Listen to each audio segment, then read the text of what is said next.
అందరికీ చిన్న మనవి. మార్చి 7వ తేదీ మహాశివరాత్రి నాడు శ్రీశైలంలో ములుగు సిద్ధాంతి గారి ఆశ్రమంలో అమృత మహాపాశుపత హోమం జరుగుతుంది. ఈ హోమం అత్యంత విశేషమైంది. మహాశివరాత్రి నాడు జరిగే ఈ కార్యక్రమంలో ఈ హోమంలో పాల్గొనే వాళ్ళు వెనువెంటనే వివరాలకు mulugu.com సంప్రదించండి. మంచి ఫలితాలను పొందండి. తదుపరి ధనుస్సు రాశి. శుభకార్యాలు అనుకున్న విధంగా నిర్వహించగలుగుతారు. విద్యాపరంగా ఉన్నతి గోచరిస్తుంది.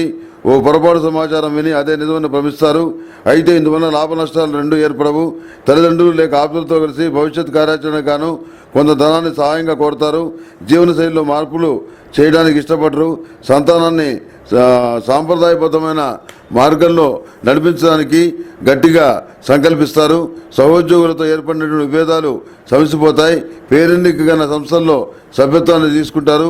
సేవా కార్యక్రమాల్లో చురుకైన పాత్రను పోషిస్తారు.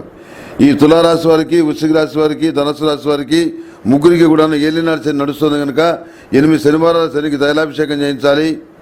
రెండవది కాలభైరవ అష్టకాన్ని ప్రతిరోజు పఠించాలి.